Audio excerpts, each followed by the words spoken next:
Breaking news చూస్తున్నాం. Parliament ఎన్నికలకు ముహూర్తం దగ్గర పడుతున్న తెలంగాణలో కీలక పరిణామం చోటు చేసుకుంది. బీఆర్ఎస్ అధినేత కేసీఆర్ ను బీఎస్సీ రాష్ట్ర అధ్యక్షుడు ఆర్ఎస్ ప్రవీణ్ కుమార్ మర్యాదపూర్వకంగా కలిశారు. హైదరాబాద్లోని నందీనగర్లో గల కేసీఆర్ నివాసంలో ఇద్దరు నేతలు భేటీ అయ్యారు.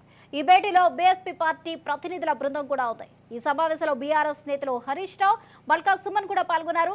ప్రస్తుతం సమావేశం కొనసాగుతుంది. అయితే పార్లమెంటు ఎన్నికల నేపథ్యంలో ఈ సమావేశానికి ప్రాధాన్యత సంతరించుకుంది. రెండు పార్టీల పొత్తులపై నేతల మధ్య చర్చలు జరుగుతున్నాయని తెలుస్తుంది. పొత్తు కుదిరితే రానున్న పార్లమెంటు ఎన్నికల్లో రెండు పార్టీలు కలిసి పోటీ చేసే అవకాశాలున్నాయి. కాగా డిసెంబర్లో జరిగిన తెలంగాణ అసెంబ్లీ ఎన్నికల్లో బీఆర్ఎస్ అధికారం కోల్పోగా బీఎస్పీ ఒక్క స్థానం కూడా గెలుచుకోలేకపోయింది. స్వయంగా ఆ పార్టీ రాష్ట్ర అధ్యక్షుడు ఆర్ఎస్ ప్రవీణ్ కుమార్ కూడా ఓడిపోయారు. ఇదే అంశానికి సంబంధించిన పూర్తి అప్డేట్స్ మా ప్రతినిధి మహేందర్ అందిస్తారు. మహేందర్, బీఆర్ఎస్ అధినేత ఒక్కొక్కరుగా పార్లమెంట్ ఎన్నికలు సిద్ధమయ్యారని చెప్పొచ్చు.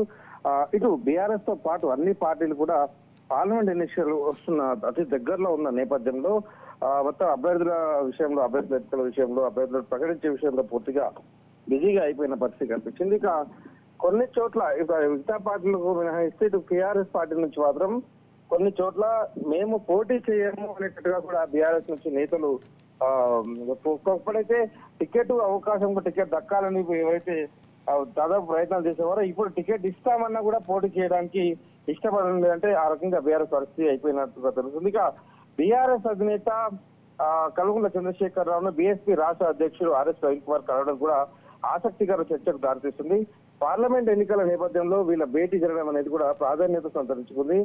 అలాగే లోక్సభ ఎన్నికల్లో నాగర్ కర్నూలు నుంచి పార్లమెంట్ స్థానం నుంచి ఆర్ఎస్ ప్రవీణ్ కుమార్ పోటీ చేయబోతున్నారనే ప్రచారం అయితే ఇప్పుడు తెర మీదకి వచ్చింది. తొలుత ఆయన బీఆర్ఎస్ చేరుతారనే ఊహాగానం వచ్చినప్పటికీ వాటిని బీఎస్పీ శ్రేణులు కొట్టిపారేశారు. దీంతో పొత్తులో భాగంగా మాత్రమే తరఫు నుంచి ఆయన స్థానానికి ఇచ్చే అవకాశాలు ఎక్కువగా కనిపిస్తున్నాయి. మరోవైపు ఆర్ఎస్ ప్రవీణ్ కుమార్ ఉదయం ఒక ట్వీట్ కూడా చేశారు. తన రాజకీయ ప్రస్థానం వేస్తున్న ఎలాంటి వదంతులు నమ్మొద్దని, చివరి శ్వాస వరకు సామాజిక న్యాయం, స్వేచ్ఛ, సమానత్వం, సౌభ్రభుత్వం దిశ వైపు నా ప్రయాణం సాగుతుందని ఎక్స్ ఖాతాలో అయితే పోస్ట్ చేశారు. సో ఇప్పుడు ఈ భేటీ అవడం అనేది కూడా చర్చనీయాంశంగా మారుతుంది. ఒకవేళ బీఆర్ఎస్ చేరుతారా లేక బీఆర్ఎస్ బీఎస్పీ పొత్తు ఏదైనా ఉంటుందా? ఇన్నాళ్ళుగా లేని ఈ పొత్తు వ్యవహారం ఇప్పుడు తెర మీదకి రావడం మరి పొత్తులో భాగమేనా లేకపోతే ఆయన పార్టీ మారుతాడా? గతంలో కూడా బీఆర్ఎస్ ఆయన పార్టీ అయితే తన ఉద్యోగానికి రాజీనామా చేసి బీఎస్పీలో పార్టీ రాజకీయాల్లోకి వస్తున్నాడు. అప్పుడు కూడా పెద్ద ఎత్తున చర్చ అయితే జరిగింది.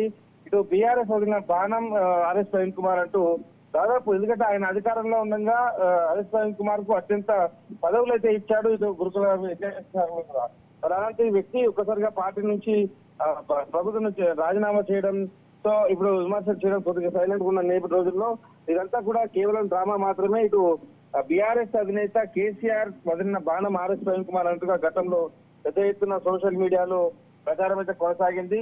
అయితే తాను బీఎస్పీలోకి వెళ్ళిన తర్వాత కొన్ని విమర్శలు ప్రభుత్వం చేయడం, అలా కొద్దిగా దానికి ప్రచారం దానికి కొంచెం బ్రేక్ పడిన పరిస్థితి కనిపించింది.